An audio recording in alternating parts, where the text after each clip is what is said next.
definitely the joys of racing, and welcome to everyone on this pretty chilly in Melbourne Sunday morning. I'm not 100% sure what it's like in Sydney, but someone who's going to tell me all about it's John Tapp. What is it like up there, John? Absolutely magnificent, Simon. Sun's out, no breeze, and a balmy 16 or 17, I'd say. Balmy 16 or 17. Well, I think the heat was still on in Brisbane yesterday. They really wound things down yesterday with a few very, very good races, but that Mamselle Padrille, we've heard of her before. She's by Zoffany, and by G, we heard of her again yesterday. She's flying, Simon. She's won 6 out of 11 now. Not too many 3-year-old fillies can boast a strike rate like that.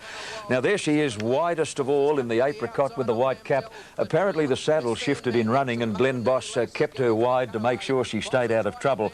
Now, Jazz Heaven kicked and is a clear-cut leader coming to the 200 mark, but here comes Mamselle Padrille, a beautiful, rangy, long-striding daughter of Zoffany. She races past Jazz Heaven, wide out in the red with the yellow cap. Futile is getting home well, and late on the scene in the dark blue cap is Lady Nicolai. But Mamselle Padrille stamps her class with another brilliant win over Futile, and Lady Nicolai was a good third. She's going to spell in Queensland, Simon. Yeah, well, Glenn Boss there yesterday was very patient too. He knew what sort of horse he had under him, and oh, gee, doesn't she have a good turn of foot to flatten out that over 1,500 metres. Hadn't had it easy, been wide, and to do that, I think, was a sensational. We're going to hear a lot more of her, and that was first of a double for Ronnie Quinton, but the second one he had later in the day wasn't quite as impressive, or was as impressive, but won't be around for a while. We'll talk about that soon. Zara Oak out of the John Hawke stable, Larry Cassidy on board, another good winner yesterday. Simon, how many rising 6-year-olds have had only 12 race starts? That's the story with Zarok. He's on the extreme outside of this leading pack now, and you'll pick him by his size and the length of his stride. He is an enormous horse, and that's why they've taken so long to get him going.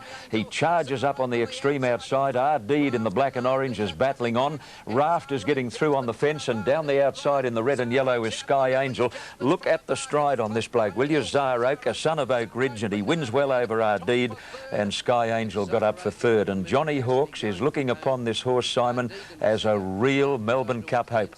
Well, I think he's, with that breeding, he's going to stay as long as the day. So, and if he's ever going to go over a bit of ground, that's the sort of race he wants him, and I'm sure he holds him in pretty high regard.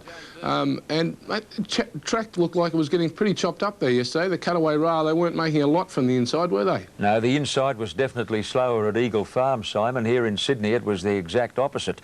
Dancing Dynamite made his run down the middle of the track in winning the listed Mercedes-Benz. Good run this, because he got held up for a run just after they turned for home. Look for the grey with the white cap. He's right back there in the bunch with a white blaze. Boss has got nowhere to go. He eventually gets between horses, and he goes on the inside of Victoria Park. Here he is now. Watch for the white blaze, grey colours, white cap.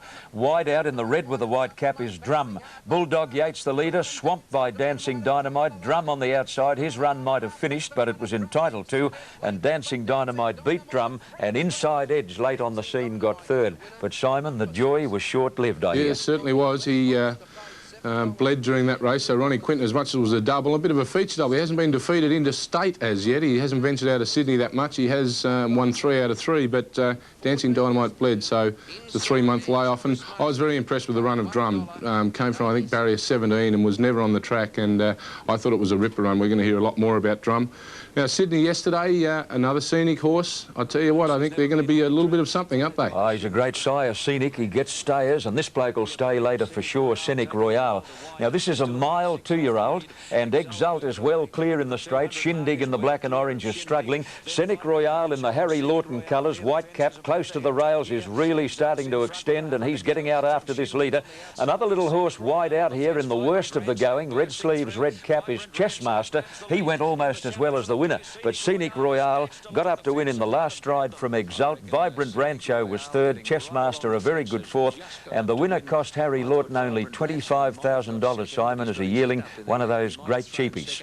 Well, he'd nearly have all that back and more, and I'm sure the owners are very, very happy, and I think, again, a fair future for Scenic Royale. I think we might see it running around a few of our good spring races down here later on in October and November of this year.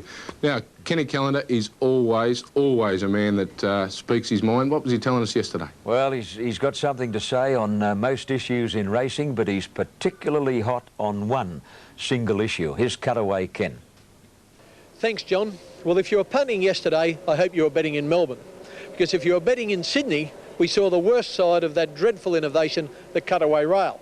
Horses on the inside just had lengths on the horses out deep. As a matter of fact, if you're out deep, you just about had no chance.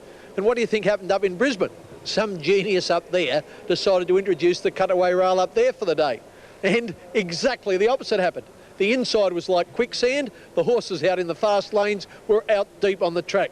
Oh, brother, I don't know when they're going to get rid of this. If they don't get rid of the cutaway rail soon, I think I'll lead a punter's deputation, climb the fence and burn the blessed thing. Anyway, back to racing. The best runs of the day, well, they were up in Brisbane. That class mare, Memsel Padrille, and also Zaroke, overcoming difficulties to win the Tattersalls Cup. The run of the day at Randwick, well, I'm giving it to Flitter's little sister, Fondest, who won the opening race. The ride of the day, I think it was Corey Brown on Rembetica. The flop of the day, Hedge. He went pretty ordinary, didn't he? Anyway, hopefully I'll win next week. We'll be back at Rose Hill and there'll be no cutaway rail. Thanks, John. Righto, mate. Thank you very much. Well, Simon, my Melbourne spy tells me that you've got about 16 youngsters in pre-training at beautiful Somerset Park at Kilmore. You've got a big week ahead. Well, I have, Johnny, but I just can't believe poor old Kenny's his volatile investment portfolio, commonly known as the punt, couldn't be going that flash if he's going to burn the cutout rail on his own. I reckon that's fantastic. He's on the wrong leg at the moment, but he'll kick a goal soon. We'll get on the right leg, all of us, next week, and I'll see you next week, Johnny. OK, mate. See you then. OK, up next, all the highlights from last night's World Cup rugby final.